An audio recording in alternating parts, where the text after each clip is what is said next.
Ok, alors chers amis, on commence le jour de Tania. On enregistre les Hashem, même, chapitre 40, on est page Mundalet, c'est-à-dire page 107. On a vu dans le dernier cours d'une manière un peu élaborée, d'après les concepts de Kabbalah, et on va les revoir un tout petit peu ici, l'idée de qu'est-ce qui se passe pour une tfila sans kavana ou la Torah sans kavana. Et en réalité, on va reprendre ici dans le Pérec même, le Moazaket va reprendre ce concept et il va expliquer dans quel cas on peut rattraper. Parce qu'on avait vu que tant qu'on n'a pas étudié l'Ishma, cette étude elle ne monte pas. Même si ce n'était pas un Shelo l'Ishma vraiment contre la Torah ou quoi, parce que ça c'est sûr que c'est un problème. Mais qu'on a étudié Stam comme ça par habitude, ou qu'on a fait les mitzvot parce qu'on a été éduqué à les faire et qu'on n'a pas tellement réfléchi, même chose pour la tefila, ça ne monte pas très haut, ça ne monte pas en réalité. Mais dès qu'on reprend les choses avec une kavana lishma, qu'on fait ça pour un Kadosh Baruch Hu, alors même les tefilotes qu'on n'avait pas faites avec la meilleure intention, même les prières, les études qu'on avait fait d'une manière vraiment mécanique, et bien finalement tout ça monte pour nous attacher à Hachem, pour attacher notre neshama et pour faire monter les olamot. Sans qu'on ait spécialement autre chose à faire que à nouveau d'étudier l'Ishma. Alors, mais maintenant dans le Pérec même, il dit tant qu'on n'a pas fait ça, Kolzman shelo chazar velamad davar zed l'Ishma, en imudo ole afilu beyut sfirot ameorot beolam hayetzira ve'asiya. C'est-à-dire même dans les sfirot des mondes les plus bas, qu'on appelle Yetzira et Asiya, dans lesquels normalement on pourrait imaginer que une fila Bekavana ou une étude Bekavana ça puisse monter, et bien là, ça ne monte pas. Alors on va entrer un peu dans la différence entre les sphirotes de ces mondes créés, qui s'appellent Bria et Sirassia, par rapport aux sphirotes de Hatzilut, qui elles sont purement divines. Et donc il faudra faire une certaine distinction qu'on va faire maintenant. Qui est sphirote En Bechinat Elokut. De manière générale, quand tu parles de sphirotes, quel que soit le monde dans lequel tu es, quel que soit le monde, c'est un monde de Elokut, c'est un monde de divin. D'accord ? Et qui a sphirot en bechinat elokut ubaim mitlabesh ou mityaret or ensof baruchu mamash. Et dans les sphirotes, puisque c'est divin, il y a la lumière du ensof qui est dedans. Le or ensof est dans toutes les sphirotes, quels que soient tous les olamot, au cœur de tous les mondes. On a vu dans la chitzoniut des olamot, il y avait les malachim, dans la pnimiut, on trouvait les neshamot. Mais dans la pnimiut du monde, il y a ce qu'on appelle les sphirotes de ce monde. Et dans ces sphirotes-là, il y a Elokut, parce que les sphirotes, ce sont les kelim par lesquels le Or Ensof il est véhiculé. Donc, tant qu'on n'a pas rattaché réellement aux sphirotes dans le monde dans lequel on n'a pas vraiment collé avec Elokut. Ou Belo Tchilou, Chimou, Lo Yachlo les Salka. Or, pour que ça puisse monter dans ces sphirotes, il faudrait qu'on mette de l'huile là-bas. Pour qu'on puisse monter dans ces sphirotes, il faut quelque chose qui est très important dans la Voda. Quelque chose qui est très important dans la Voda, c'est Ahava ve'ira, l'amour et la crainte. Parce que, qu'est-ce que ça veut dire faire une chose sur le lishma ici? Ça veut dire que tu n'as pas mis d'intention, tu n'as pas mis d'émotion. Si tu fais les choses par amour pour Akadosh Baruch Hu, ça s'appelle un lishma. Si tu les fais par respect pour lui, par crainte pour lui, c'est aussi un lishma. En réalité, il faut qu'il y ait les deux. Et par exemple, je ne veux pas étudier la Torah, mais je vais étudier la Torah. Le Tzemama, c'est déjà, en lui-même, c'est déjà un lishma, non? Oui, mais ça monte pas. Ça monte pas. Ça veut dire c'est bien, mais ça reste, ça élève pas ta neshama. Par contre, si demain tu vas mettre de l'intention lishma dans ton étude, même l'étude de la veille, elle va monter.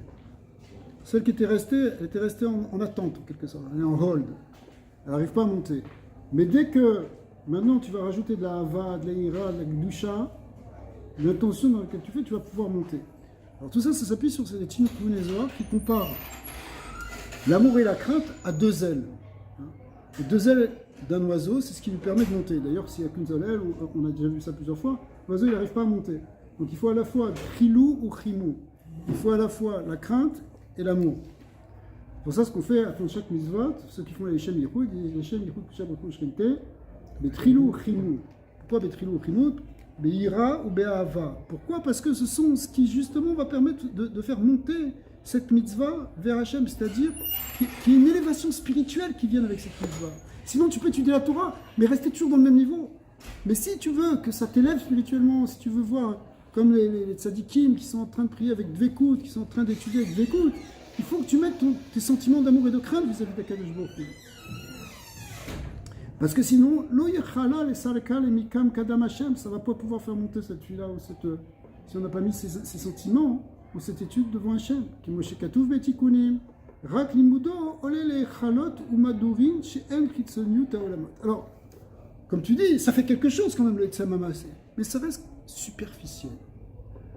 Attention, tu peux avoir une étude qui est profonde, mais du point de vue de l'élévation dans les mondes, de l'élévation spirituelle qui vient, ça reste superficiel, et cette superficialité est appelée dans le Zohar ici des Echalot ou Madorim. Ce sont des palais ou des salles dans lesquelles, chez En Chitzoniut Haolamot, qui correspondent à ce qu'on appelle l'extériorité des mondes. Chez Baen Ondim Amalachim, dans lesquels se tiennent effectivement des anges. On ne parle plus des sphirotes, on ne parle plus de Elokut là. On parle des anges. Or, les anges, on a vu que c'est Chitzoni, ce sont des créatures, ce sont même des créatures qui sont plus Chitzoniotes, qui sont plus extérieures que les Neshamot. Ok, Moshe Katuv, chez Katav, Rab Chaim Vital Zal, Beshar Anevoa, Perek Bet. Chez Mea Torah, chez le Bekavana, Nivraim Malachim Baoilama Yetzira. Parce que dans la Torah qui est étudiée sans Kavana, sont créés des anges au niveau du monde de la Yetzira. Ou à mitzvot, d'accord? Ça veut dire, tu crées des anges. Créer des anges, c'est pas la dvekout avec le kout. Mais tu as quand même fait quelque chose. Mais des anges qui sont bon au niveau de Yetzira. Ou à mitzvot, bli kavana. Maintenant, quand là on a dit Torah c'est Yetzira, mais les mitzvot c'est plus physique. Alors ça crée des anges au niveau du Olam, à Asiya, qui est en dessous de Yetzira. D'accord? Ou mitzvot beli kavana, nivreim malachim ba'ilam Asiya, vechol malachim em baale chomer vetsura. Alors maintenant, quand tu parles des anges, les anges, c'est des créatures. C'est fait de ce qu'on appelle chomer et tsura, ce qu'on pourrait traduire aujourd'hui en forme d'un corps et d'une âme. Un corps et d'une âme peut-être spirituelle, parce qu'on parle de quelque chose d'angélique. Mais ce sont quand même quelque chose... Ils ont un manque, non, de quelque chose. Oui, mais effectivement, mais ce sont des créatures. Et des fois, enfin, il y a une grande confusion qu'on a tendance à faire au départ. Et que le monde fait, c'est une confusion entre le spirituel et le divin. Le divin, c'est pas le spirituel. Un ange, il vit dans un monde spirituel, il y a une dimension spirituelle, mais quand on parle de la Siya, c'est pas le côté matériel de la Siya dans lequel il vit, c'est dans le côté spirituel de la Siya. Parce que le monde de la Siya, il n'est pas que matériel. Le côté matériel dans le monde de la Siya, c'est juste la fin de la Siya. D'accord? Il y a d'autres madrigotes qui sont plus élevés, qui sont plus subtils, qui sont plus spirituels. Or, les anges qui se trouvent en Asiya ou qui se trouvent en Yitzhira ou même en Bria, eh bien, ils sont quand même composés de ce qu'on appelle Chomer Vetsura, c'est-à-dire qu'ils ont une forme de corps et d'âme. Le corps, évidemment, c'est pas un corps physique, c'est un corps subtil, c'est un corps lumineux, et leur âme est un peu plus subtile encore, mais ils sont quand même ils sont considérés comme des créatures. Ils ne sont pas divins. Aval, Torah chez le Lishma, mais la Torah chez le Lishma, Mamash, qui gagne l'Iyot. Alors maintenant, quand tu parles de Torah chez le Lishma, Mamash, c'est quoi la Torah chez le Lishma, Mamash? C'est que tu étudies pas simplement sans intention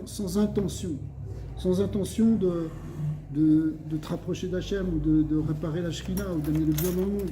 Mais que tu étudies, alors un vrai chez le Lishma, c'est quoi le vrai chez le Lishma? C'est que tu étudies pour être un Talmid Racham, tu étudies, ce qui est déjà pas mal d'ailleurs. Mais c'est comme chez le Lishma, parce que c'est pour toi que tu le fais. Ou tu étudies pour avoir une parnassa, par exemple. Parce que tu as besoin d'avoir de l'argent pour donner des cours pour avoir de l'argent. Ce qui peut être acceptable dans certaines conditions. Il y a des terribles d'appel à l'Alacha. C'est pas sourd, mais ça s'appelle pas Lishma. C'est un vrai Shelo Lishma. C'est pas un Shelo Lishma méchant. Ça peut être un Shelo Lishma même permis, dans certains cas. Mais c'est Shelo Lishma. C'est pas pour Hachem, tu le fais, c'est pour toi. Pour ta parnassa. Okay? Pour ta parnassa, on comprend que tu as besoin de parnassa, ou peut-être on te l'a permis. Mais ça ne s'appelle pas un lishma. Alors dans ces cas-là, ça ne veut pas dire d'ailleurs que quelqu'un qui donne des cours et qui se fait payer pour, qui ne puisse pas atteindre aussi une madriga de l'ishma. Parce que tout dépend de l'intention qu'il va faire. Ça reste en suspens jusqu'à ce que... Non, mais même, ça veut dire même s'il va recevoir, par exemple, tu vas prendre un avreur dans un collège. Donc l'avreur dans un collège, à la fin du mois ou à la fin de la semaine, il reçoit un salaire. Donc tu peux dire que c'est pas l'ishma, parce qu'en fait il utilise ça pour l'argent. Mais de l'autre côté, c'est pas vrai. Tu peux avoir le même avreur qui étudie avec une vraie kavana pour servir à Kadosh Baruch Hu, par amour, par crainte, et il se trouve que le collège est là pour le soutenir, pour qu'il puisse faire cette avoda. Donc sa kavana, elle peut être l'ishma, elle peut être complètement l'ishma. C'est Chazvé Shalom de penser que les avrachim, ils font tous ça simplement parce qu'ils ont trouvé une planque pour avoir une part de ça. C'est pas vrai. Mais la kavana, elle dépend de ta kavana en réalité, de l'intention que toi tu vas mettre. Tu peux être un avrère avec une kavana l'ishma, et tu peux être un balabaït et ne pas avoir une kavana l'ishma. Tout est différent. Ça veut dire, ça veut rien dire. C'est une question d'intention.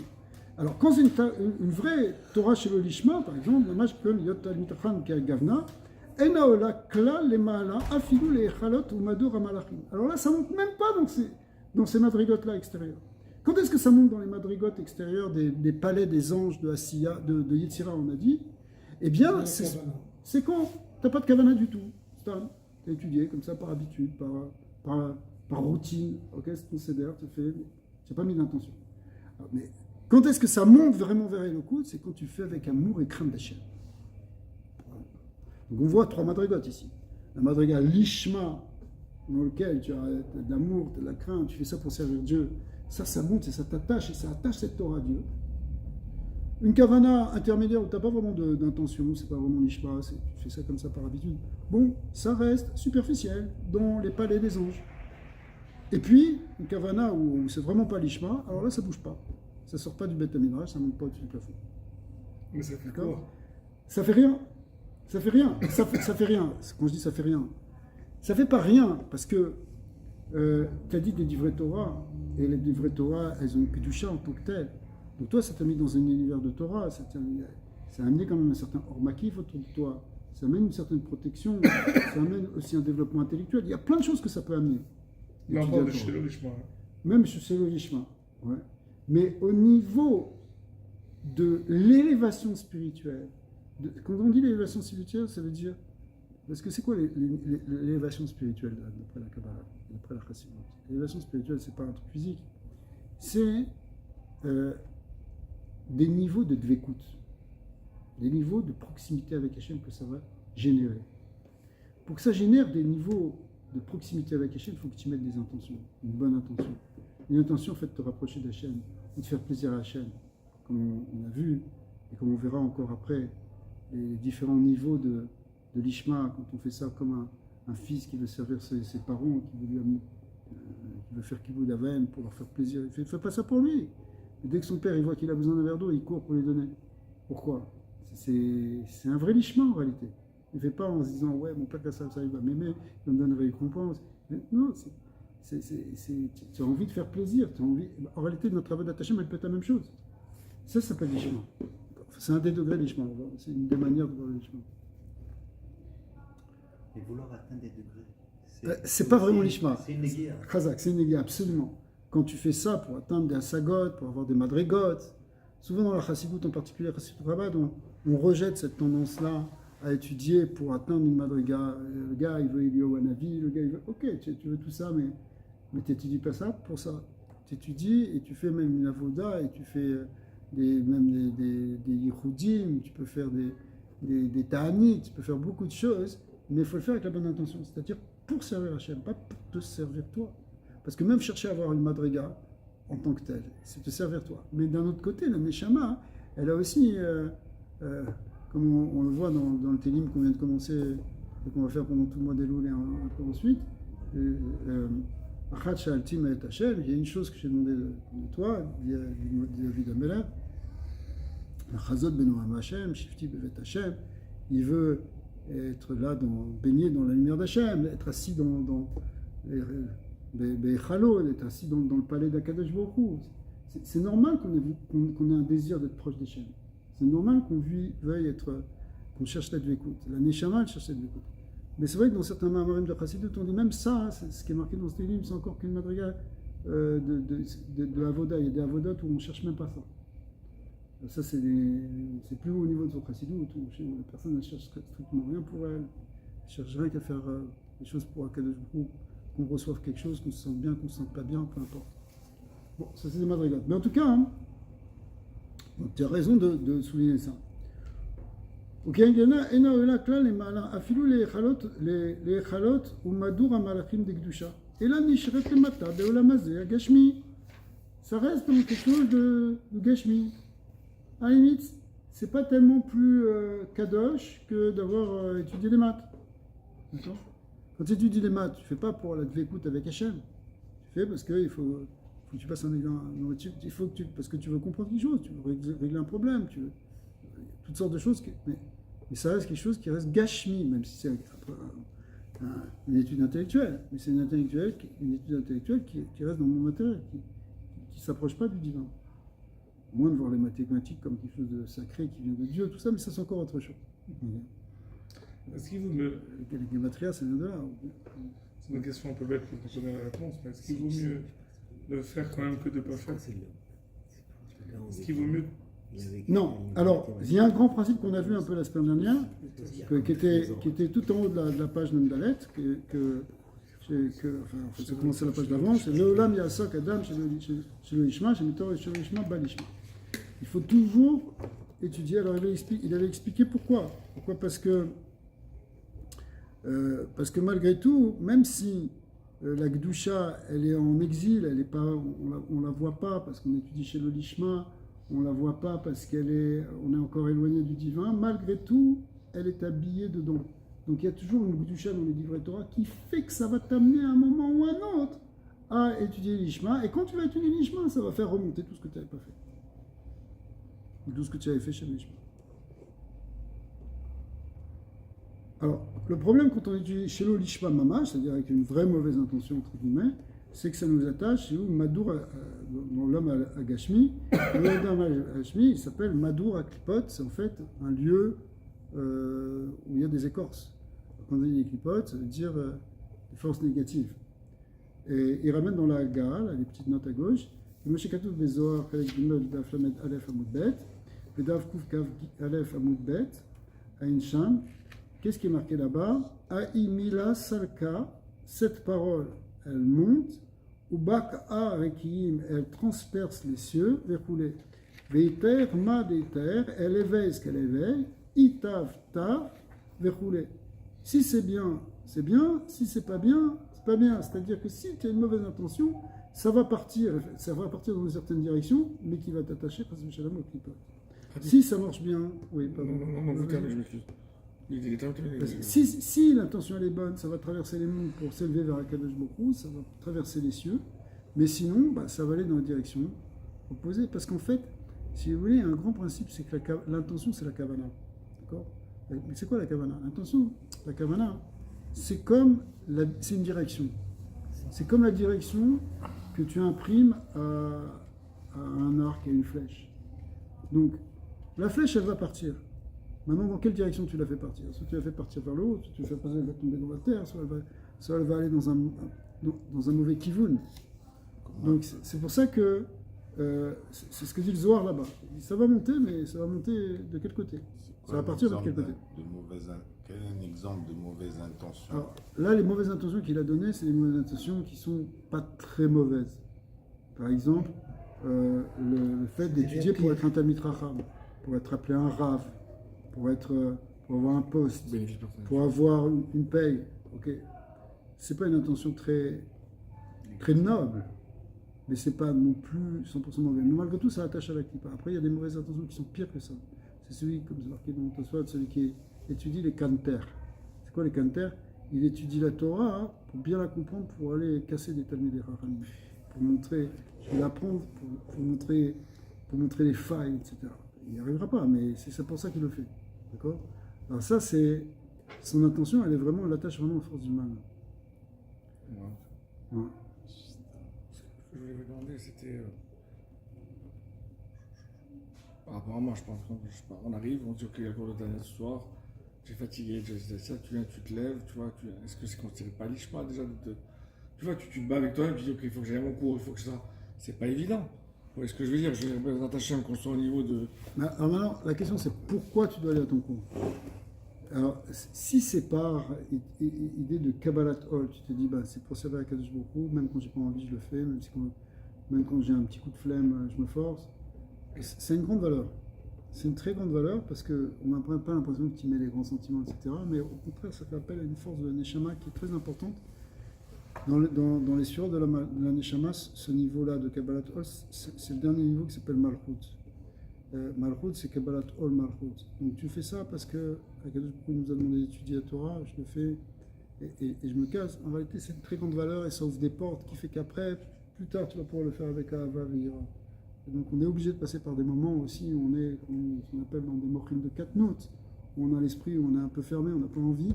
Malgré tout, on se force. Ça va faire que plus tard, ça va ouvrir d'autres choses. On va le faire avec beaucoup plus de compréhension. Donc, mais des fois aussi, tu le fais parce que tu le forces, parce que tu te dis toutes sortes de raisons. Tu te dis bon, si je viens pas, les gens vont se moquer de moi. Si je viens pas, ma femme elle va me hurler dessus. Si je viens pas, tu peux avoir 36 raisons pour lesquelles, j'en sais rien, ça peut t'arriver. Alors, à ce moment-là, c'est sûr que c'est pas une super intention. Mais quand c'est vraiment tu le fais pour servir Hachem, tu dis voilà, j'ai pas envie, mais je le fais pour te servir Hachem, ça c'est un vrai lishma et ça a beaucoup de valeur. Alors, je ne veux pas rentrer dans la nomenclature du Benoni et du Ouais. prélude de tout ce qui passe là, mais je veux dire, entre guillemets, un Benoni, je crois que c'est des émotions, des sentiments normaux d'une personne. Je veux dire, on est.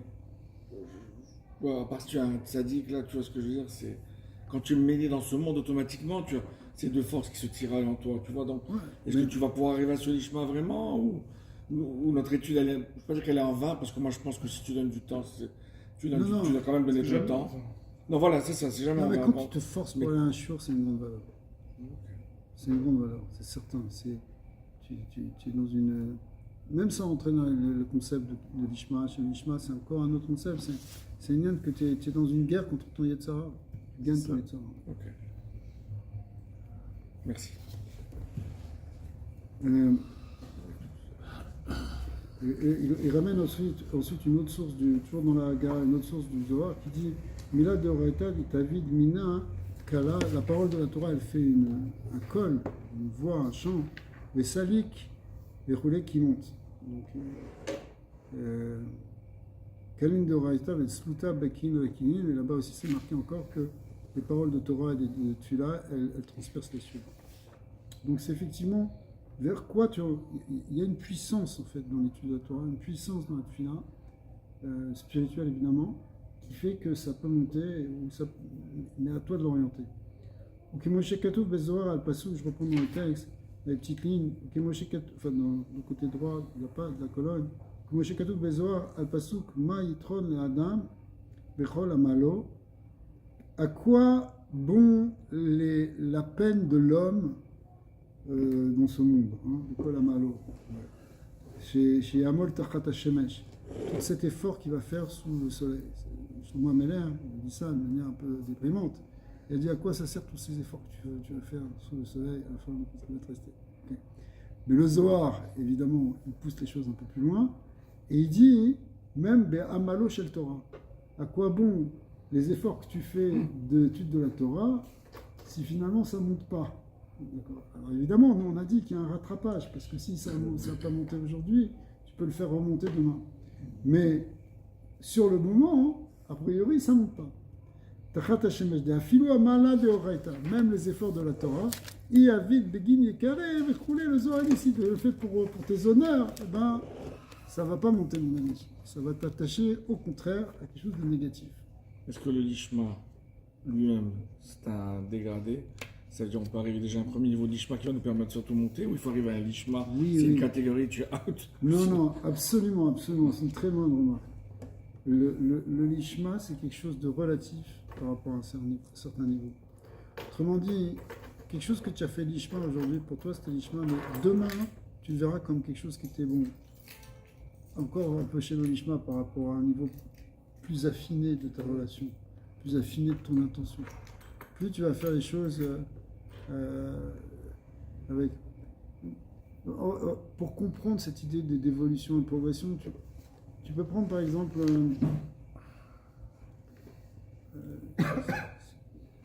Tu prends un enfant à qui tu lui dis regarde, si tu apprends cette Mishnah, moi je te donne des bonbons, je te donne des images de tzadikim, je te donne des cartes. Okay. Donc au début, l'enfant il ne le fait pas pour les Mishnah. Il le fait pour recevoir des petits cadeaux. Mais c'est bien. Ok, c'est bien parce que c'est ce que tu veux. Tu veux qu'il étudie la Torah et pour l'instant il ne peut pas le faire l'ishma. Mais après, il va lui dire regarde, il va commencer à comprendre que s'il finit ma secrète, il va avoir un sipouk. Il va être fier de lui. C'est déjà mieux que d'avoir reçu, d'avoir fait ça pour des bonbons. D'accord? Parce qu'il comprend qu'il y a une plénitude, une réalisation d'avoir fait toute une massacrette de Mishnayot. Donc, il est passé à un niveau de plus l'ishma. Mais plus tard, il va comprendre que même ça, ce l'ishma, c'était pas ça, qu'il le faisait aussi pour faire plaisir à ses parents, ce qui est déjà l'ishma. Mais après, il va voir qu'il le fait pour faire plaisir à Hachem. Il y a toujours des madrigotes de l'ishma. Mais à son niveau, pour lui, c'était l'ishma. Quand il était au niveau 2, c'était déjà l'ishma. Mais demain, ce l'ishma qui est au niveau 2, quand il arrivera au niveau 3, ça lui apparaîtra comme ça, c'était pas tellement l'ishma. Il faut que j'avance par rapport à ça. Et en fait, nous aussi, dans notre service avec Hachem, on doit sentir qu'on a une progression de l'ishma. On fait les choses de plus en plus avec détachement, de plus en plus pour Hachem. Alors quand je dis ça, c'est pas qu'on sente forcément tous les jours une progression par rapport à la veille. Mais au fur et à mesure, peut-être avec la sagesse des années, on se rend compte que finalement, on n'a pas besoin de faire les choses pour nous, qu'on les fait pour Hachem, qu'on fait pour le petit coup de la Shrina, qu'on fait pour faire plaisir. Donc, on avance dans les madrigotes, de l'ishma. On ne doit pas stagner dedans. Donc c'est comme toute une échelle, et chaque degré par rapport à l'autre, il est plus l'ishma.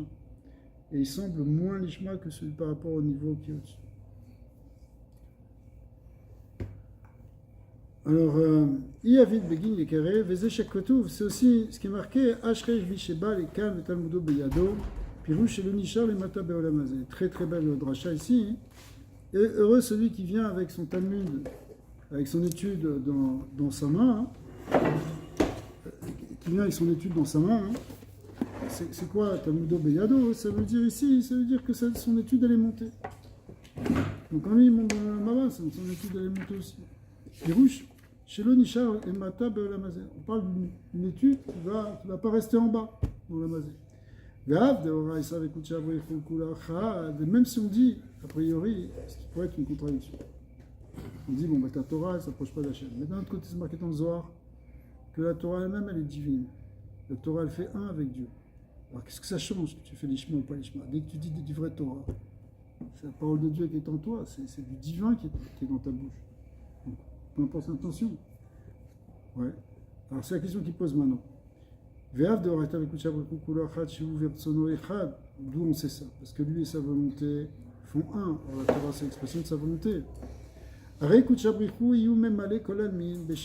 justement, le divin Hachem, il est partout. Ouais. Donc qu'est-ce que tu parles de monter? Qu'est-ce que tu parles d'avoir de plusieurs degrés? Mais à Kadosh Baruch Hu, il est à ta il n'y a pas un endroit où il n'est pas. Ouais. Et Béchavé, de manière égale d'ailleurs. Il est partout en fait. D'un certain point de vue du divin, Dieu il est dans toutes les madrigotes à la fin. La falpiken, en oilam shavuot. Alors la réponse, c'est comme ça. La falpiken, en oilam shavim bemalatam.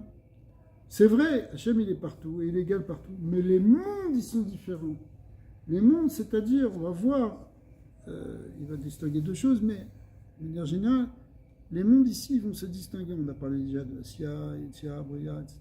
Et dedans, il y a plusieurs madrigotes.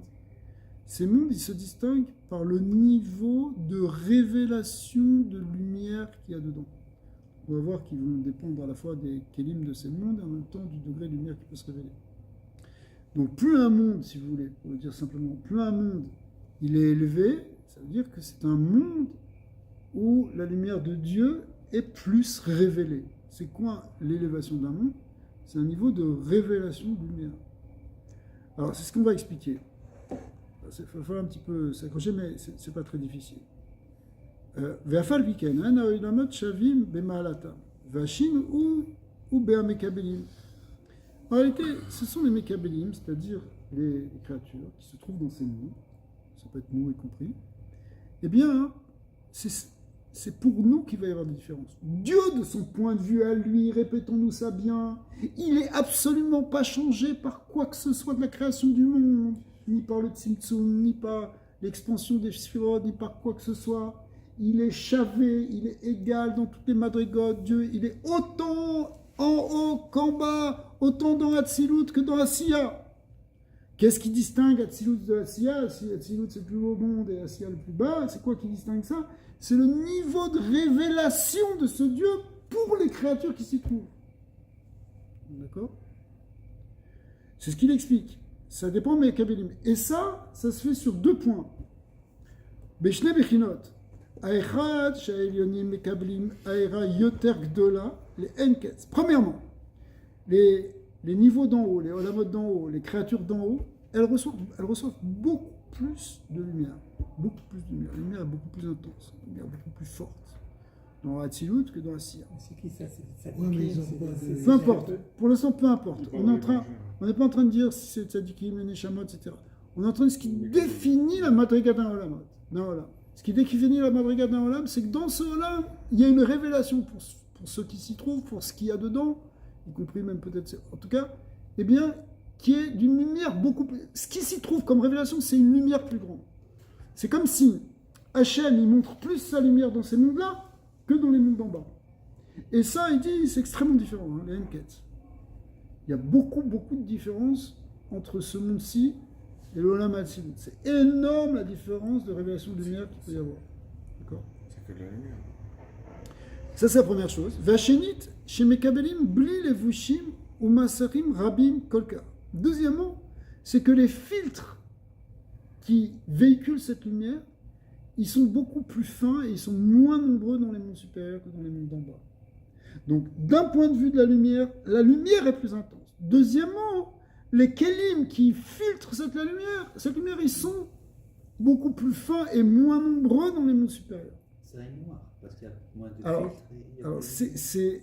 il y a une différence, c'est qu'on explique que tout est constitué, si vous voulez, C'est les créatures, c'est ça, les kélim. Alors, on ne parle pas de créatures pour l'instant, on parle des olamot. Donc, dans les olamot, alors les filtres ici, c'est ce qu'on appelle les kelim. Dans les sphirotes, il y a or et keli. Alors, dans une sphira, dans un monde spécifique, par exemple, le sphira de chesed de Hatzilut, eh bien, il y a 2 choses qui peuvent définir ce chesed de Hatzilut. D'une part, la lumière de chesed qui s'y trouve. Deuxièmement, le keli du chesed qui s'y trouve. Donc, ça pourrait être pour n'importe quelle sphira. Quand tu es dans le Olam Hatzilut, quand tu regardes ce monde-ci, ce monde-là, la lumière est très forte et le Keli laisse passer beaucoup la lumière. Dans le monde d'en bas, la lumière est beaucoup plus faible et le Keli est beaucoup plus opaque. Alors le résultat est encore moins. Alors c'est encore moins. C'est 2 fois moins. C'est ce qu'il a expliqué ici, Hazar. Alors, le mérite de l'homme, il est tellement plus grand. C'est ce qui... Alors, peut-être. Ou Shne Bechinot. Donc, il y a en réalité ces 2 Bechinot. Il y a à la fois, ça veut dire en fait, dans les mondes supérieurs, les orotes, les lumières, elles sont très intenses, et les kelim, ils sont très dark, très fins. Et dans le monde d'en bas, les lumières, elles sont très faibles, et les kelim, ils sont très épais. D'accord? Donc, par exemple, tu vois, tu as dit c'est Aïnoa, c'est la même chose. C'est vrai qu'on pourrait voir que c'est la même chose, mais disons que tu peux voir par exemple dans ce monde-ci, d'une manière plus intuitive, qu'il peut y avoir cette double notion. Par exemple, tu peux voir quelqu'un qui a une grande neshama et un corps très fin. Quand on dit très fin, c'est-à-dire un corps qui est raffiné. Mais tu peux avoir aussi des fois quelqu'un qui a une grande neshama, mais un corps qui n'est pas raffiné. Ou tu peux avoir quelqu'un qui n'a pas une très grande neshama, mais un corps raffiné. Ou tu peux avoir quelqu'un qui a... Voilà. Donc pourquoi? Parce que tu peux jouer sur ces 2 paramètres. Le côté de la neshama et le côté du corps. Comment c'est une grande neshama? Il a des grands asagot, des grands inyanim, mais son corps ne suit pas du tout. Son corps, il est dans tout état avot, il est attaché avec l'Ipa. Tu vois des fois des gens comme ça. C'était le cas d'Esav, par exemple. Esav lui-même, il avait des assagotes incroyables, il avait assez, ce qu'on appelle les horreurs de Tohu, les plus grosses lumières. Mais d'un côté, son gouffre, son corps, lui, il était au contraire à un niveau très gasse. Il était pris dans toutes les taravotes. Alors, ça c'est cet exemple pour comprendre que ça peut se jouer, que les choses elles se jouent ici. Ce que nous dit le Narazaken, c'est que ça se joue sur deux paramètres, à la fois le paramètre de la lumière, à la fois le paramètre du Keli. Alors, ces deux paramètres, donc on a dit, donc c'est ce qui permet, bon, pour résumer, dans les mondes supérieurs, le or, il est fort et le Keli, il voile pas tellement la lumière, alors que dans les mondes inférieurs, le or, il est faible et le Keli, il est très épais. C'est ce système qui permet qu'on a un libre arbitre, non, Rabbi? Ouais. Sinon, on n'aurait pas de libre arbitre. Oui, c'est sûr que ça joue avec le libre arbitre. Ouais. C'est parce qu'il y a effectivement, on peut dire que parce qu'il y a un voile de lumière, alors effectivement, on ne voit pas tout clair et ça nous laisse le choix entre le bien et le mal, c'est mon chef, 100%. Alors, maintenant, pourquoi il nous a dit ça? Il nous a dit ça pour répondre à la kusha qu'il avait posée. Il a dit, mais finalement la Torah, Vekuchabriku, Chadou, donc normalement Dieu il est le même partout, donc que tu dis l'Ishma, que tu rentres soit dans le Olam Asiya, que tu montes dans les Olam supérieurs, le Chashou, puisqu'Hachem il est autant pareil. Il est autant pareil, mais pas au niveau de son dévoilement. Parce qu'au niveau de son dévoilement, il est beaucoup plus grand dans les mondes supérieurs que dans les mondes inférieurs, et ça à cause des deux raisons, à la fois la raison de la lumière, à la fois la raison du Kéli. Ok. Olam Hazé ou Olam HaShafel. Alors ce monde-ci, ou Olam HaShafel, Beshner Bechinot, au niveau des deux Bechinot, qui est Era Shebo Metzum Tzemet, donc dans le monde physique finalement il y a très peu de lumière, elle est très contractée, Meod, Ad Ketse Acharon, elle est même à l'extrême, à tel point qu'on peut arriver à voir un monde où on a l'impression que Dieu il n'est pas là. D'accord? Pourquoi? Parce que la lumière de Dieu elle est très très contractée, elle est très très voilée, elle est très très très limitée. Velachen, Uchumri Vegashmi. Donc c'est ça qui fait que c'est un monde matériel, physique. Gamzot, Ibelevushim, ou Masrim Rabim, mais c'est vrai aussi dans les Levushim, c'est-à-dire dans les Kélim, qui sont très nombreux. Hachinit Lavshab et Klipot Noga, jusqu'à ce que finalement, cette lumière divine, elle est habillée dans ce qu'on appelle la Klipot Noga. Les Achayot Kol Dvarim Ateorim, chez Beolamazé. Pour faire vivre cette lumière, c'est elle qui donne l'Achayot. Elle s'habille dans tous ses vêtements, y compris même dans une Klippa, qui s'appelle la Klipot Noga, pour faire vivre en fait toute la Gashmiut. En tout cas, tout l'aspect permis de la Gashmiut. Dans l'aspect interdit, c'est encore d'autres clipotes qui viennent encore plus voiler la lumière et l'enfermer. C'est la ligne fine entre l'être et le paraître. On n'est pas se comparer. Ouais. Donc même Hachem, quand des fois il est moins révélé, c'est pas pour autant qu'il est moins. 100%. Ouais. ובכללם הוא נפש החיונית המדברת שבאדם, et en réalité, Chazak, parmi tous ces niveaux qui concernent la Kippat Noga, il y a aussi l'âme de l'homme qui parle. L'âme de l'homme, le Nefesh, de l'homme Hazé, en quelque sorte, eh bien, il est lui-même, il n'a pas accès à beaucoup de lumière. Il a accès juste un petit peu à la lumière. Y compris, au Hachem, il reçoit de la lumière quand même, quand ולכן כשמדברת דברי תורה ותפילה בלא כוונה, אף שהן מציאות קדושות. Donc maintenant, quand tu étudies la Torah, tu fais des tfilotes sans kavana, c'est quand même quelque chose de kadosh. Théoriquement, on a dit qu'il y a du divin dedans, il y a des étincelles divines, il y a la lumière divine qui s'habille dedans. Oui, ça s'habille dedans, mais comme il y a tellement de filtres, d'abord il y a très peu de lumière qui descend jusque-là, mais en plus il y a tellement de filtres que ça peut paraître sans... Ça peut paraître qu'il n'y a rien en fait. Av she'en otiyot kedushot ve'en kipat nogash benefesh hachiyonit masar mavdil klal astir vechasot ha'kedushato yitbarach v'nishbet bo ba'en. Alors, il reprend l'idée, c'est-à-dire du point de vue de la kedusha d'Hachem, du point de vue d'Hachem lui-même. En réalité, Hachem il est autant là. Tu peux dire ce que tu veux, tu es dans l'amazé, tu es dans tout. Mais si c'est le ratson d'Hachem, si c'est une parole de Dieu, c'est une parole de Dieu, donc c'est Dieu aussi. Mais au niveau de ce qu'on peut en tirer, de ce qu'on peut, ce que ça peut nous attacher à Hachem, ça c'est c'est beaucoup plus. Ça, c'est très différent. Mais finalement, c'est quand même un cercle vicieux tout ça. Parce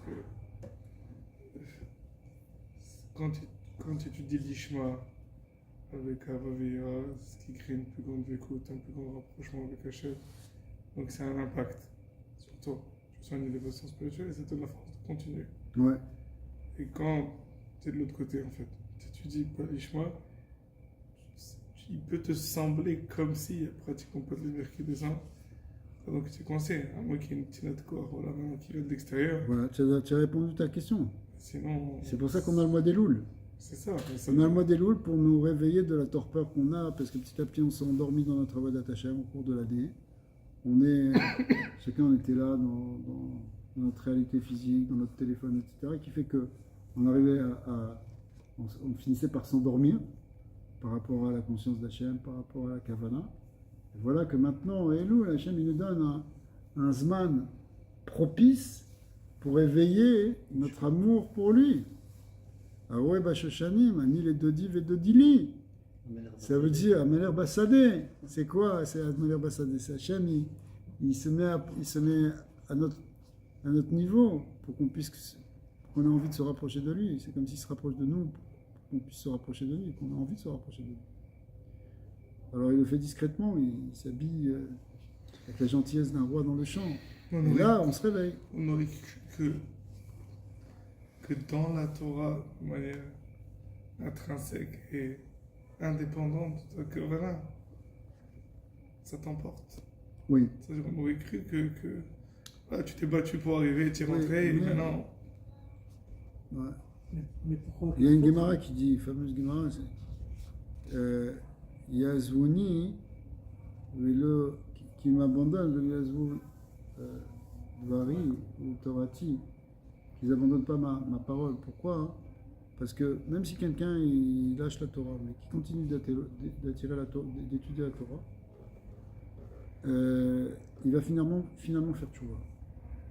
Parce que Maor chez la Torah, Marzirem la M, les montages.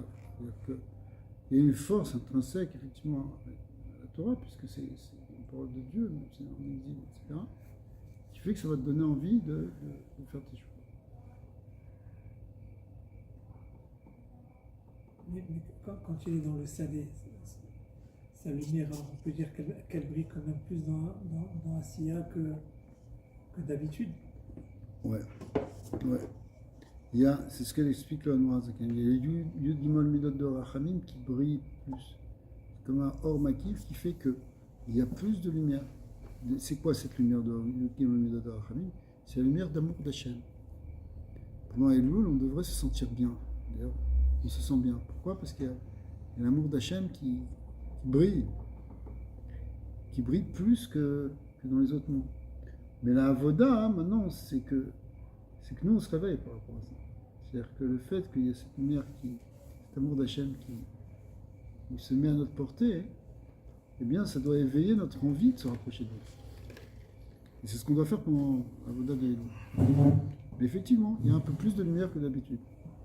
C'est la fameuse question de Yann Mourazaken, parce que c'est marqué dans le Sidora Arizal dans la cabane du Arizal, qu'il y a les Yud Gimel Midot HaRachamim qui brillent. Et c'est ça qui nous donne envie de faire tchouva. Okay. Mais alors, normalement, Yann Mourazaken, il dit, normalement, on aurait dû faire, pendant ces 40 jours, c'est-à-dire de Rosh Chodesh Elul jusqu'à Yom Kippur, on aurait dû faire un grand Yom Tov. Parce que les Yud Gimel Midot HaRachamim, quand elles brillent, ça c'est un Yom Tov. Ça, c'est ça le bonjour. C'est ça Qu'est-ce que c'est Yom Tov? C'est un Giloui plus grand de lumière. On est justement avec plus de dévoilement pendant Yom Tov que dans les Mechol. Okay, d'accord?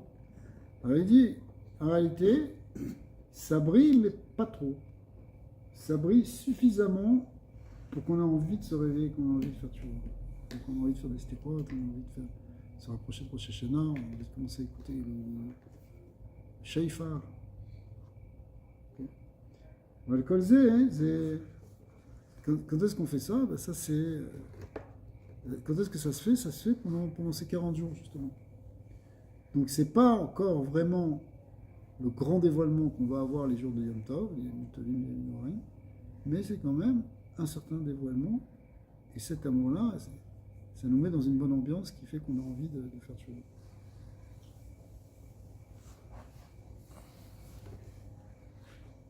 pas comme ça tout le temps.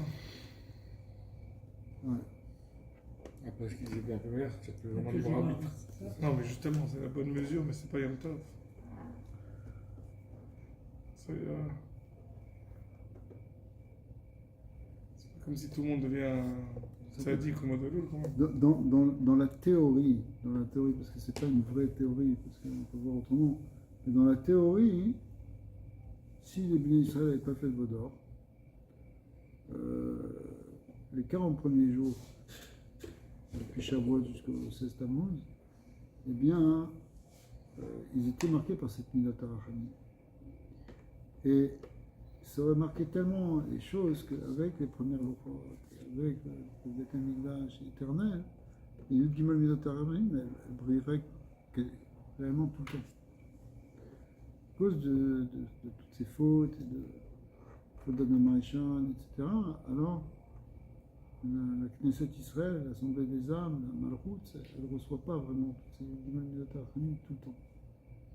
C'est très profond tout ça, parce que ça rejoint quand même une question que si Hachem il sait qu'on est dans cet état-là, est-ce qu'on faute? Parce qu'on est loin, non mais je sais. Quelles sont les attentes réalistes? S'il n'y a pas cette aide, s'il n'y a pas Hachem qui vient, qui te réveille, combien on peut s'attendre? On va s'attendre. On a besoin qu'il y ait cet éveil. C'est ça. Ouais, mais Kadosh Baruch Hu nous a donné toutes les mitzvot aussi pour nous éveiller. C'est-à-dire,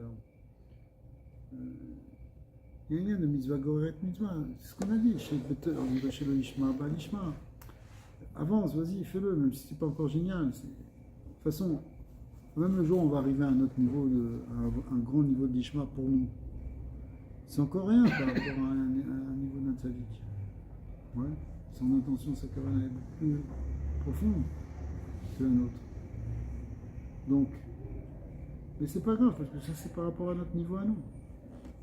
Tout est toujours BRR, comme on voit même dans le principe même de la création des mondes, c'est tout BRR Amekabeli. C'est pas pareil les Dorot HaRishonim, les Dorot HaAcharonim, les premières générations, c'était les âmes qui étaient beaucoup plus proches du divin que les hommes, Finalement, c'est pour ça qu'il y a eu tous que plus tard. Quoi. ces tragédies qui se sont révélées après aussi. Ouais. Ouais, absolument. Alors,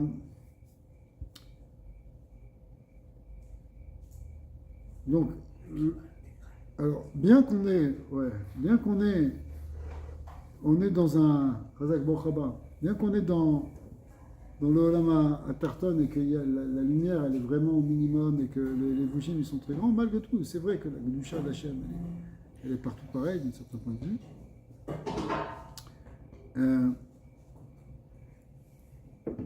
Alors on reprend où est-ce qu'on en était. וגם זאת היא בלבושים ועשרים רבים עד שנתלבשה בקליפת נוגה להחיות כל דברים הטהורים שבעולם הזה on est au milieu de la page ובכללם הוא נפש מדבר שבאדם לכן כשמדברת דברי תורה donc quand la personne a dit des דברי תורה ותפילה בלא כוונה אף שאין אותיות קדושות même si ce sont des lettres qui sont saintes ואין קליפת נוגה שבנפש החיונית מסר מבדיל כלל et que la klipat noga dont on a dit qu'elle fait partie du nefesh hachiyunit, que l'âme vitale de l'homme c'est une partie de cette klipat noga, eh bien ça ne fonctionne pas comme un massar, ça ne fonctionne pas comme un écran. Là, les astir et chazot al gdushato yitbarach, du point de vue de la gdusha. Le niveau de la gdusha d'Hachem, ça reste pareil. Amishot ben, qui moshi mistateret ou mechasser al gdushato yitbarach shebenefesh hachiyunit, shebeshemet dvarim betelim. ושבנפש החיונית, שבשאר בעלי חיים הטהורים, לאף דלי תתר פנו מינים, מכל מקום יהיו סתימו דכל סתימים. ונקרא אל תסתכל. Alors, quand tu dis des livrets chol, a priori ça devrait, on pourrait même imaginer que ce soit finalement la même chose, puisqu'il y a Kadosh Baruch Hu, il est partout, il est habillé dans cette Klipat Noga, donc les paroles de la Torah s'habillent aussi dans Klipat Noga, les paroles de Chol aussi dans Klipat Noga, mais en réalité, le niveau du voilement il est différent. Même si dans les livrets de Torah, la Gdusha, elle est là, et quand c'est Shelo Bekavana, cette Gdusha, elle est voilée. Elle est voilée, mais elle est quand même pas autant voilée que dans les paroles Chol. Pourquoi? Parce qu'il y a quelque chose qui s'appelle Kel Mistater. Hachem, il se cache en quelque sorte dans ce mystère. אין מסתתר, וגם העירה והתפשטות החיות ממנו התברר מסתתרת בלבושים מסרים רבים ועצומים, עד שנתלבשה ונסתתרה בלבוש נוגה, מה שאין כן באותיות דקדושות של דברי תורה. Alors, c'est vrai, il y a un très grand voilement quand on est dans les choses folles, mais dans les vraies Torah, même si ça se cache, même s'il y a un voilement, parce que ça, finalement ça s'habille même dans le Kipat Noga, le voilement il est différent. Machin ken beotiot ekdusha, je divrei Torah vetfila ve'adraba Kipat Noga mitaferet le tov. Ça peut avoir même un impact transformer cette Kipat Noga, venir chlelet bekdusha zou kenal pour l'inclure elle-même dans la kedusha. C'est-à-dire que la force du divrei Torah, même si elles sont descendues ici dans un olam à Tarton, quelque chose complètement gashmi, et même si c'est pas des chemins, malgré tout, ça peut finir par faire un tikkun et transformer la klipa en kedusha. La klipa de Noga, elle peut l'intégrer dans la kedusha. Mais comme aera shebaen kedushato ibara ibeknat sintu. Malgré tout, donc on revient dans l'autre sens. On est en train de dire que la lumière qui est dedans, la kedusha qui est dedans, bah, elle est Bechinat Simtsum, Ad Ketse Acharon, à l'extrême, mais Achar chez Akol, Dibour ou Gashmi, étant donné qu'ici, maintenant, c'est vrai que tu as parlé de Torah, mais tu vas parler de Torah avec une parole et une voix, un son qui est physique. Val, Betfila Bekavana, hein. Et quand c'est une Fila Bekavana, avec Torah Bekavana, hein, Lishma, Area Kavana Mitla Beshet Beotiot Adibour. Alors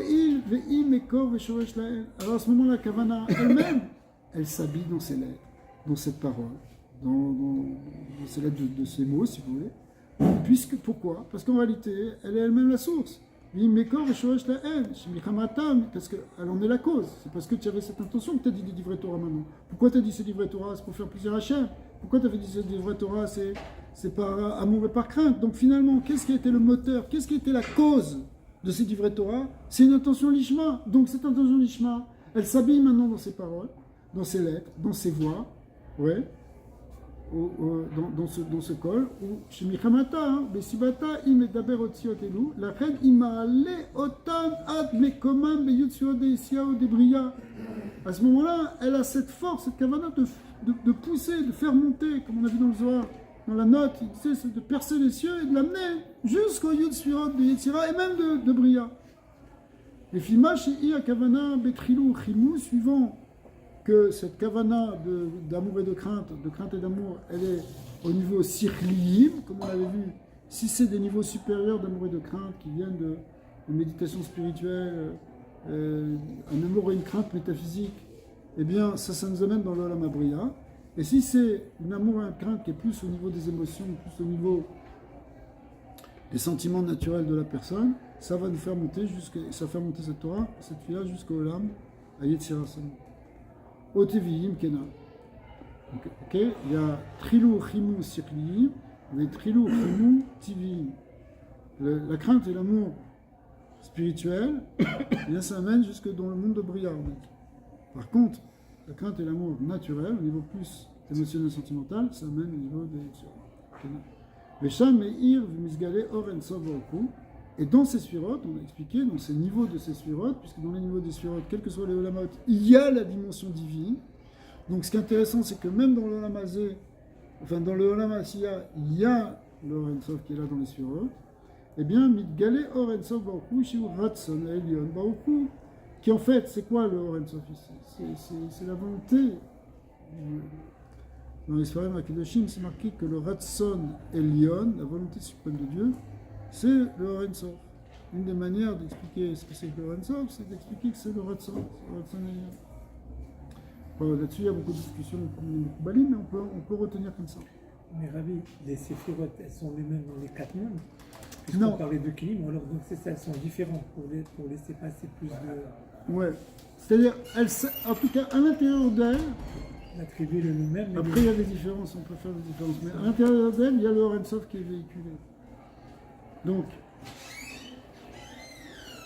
Shiur Ratzon El Baruchu Amelubash Beotziot HaTorah Shelomed Ubekavanatan Ubetfilatan Ubekavanatan Ubemitzvot Ubekavanatan Ve'ara Gdola Le'en Ketz Ma Shelo Yachol Le'a'ir U'Le'galot Klal Be'od HaOtziot Bemitzvot Be'olam Hazeh Gashmi Lo Mineh Ve'lo Mitzvot. C'est-à-dire que tant que tu n'élèves pas ces paroles et et ces otiyot, ces dibourim, il ne les élève pas par l'intention, il les fait monter jusque dans ces sphirotes, que ça reste au niveau de la Mazé Agashmi, et bien c'est évidemment très différent. Et c'est extrêmement différent, il dit le miné velo mitzote, ad et ketz ayamin sheitale olam begashmieto v'nigale kavod Hashem, v'chile kenal be'alchut, jusqu'au moment où finalement même le Olam Hazé lui-même il sera transformé, il sera élevé, il sera au moment de Tchiat HaMetim, on n'est pas encore là. On reprendra à partir de là, Bezat Hashem, la semaine prochaine. Baruch Adonai l'Olam, Amen. Ça, comment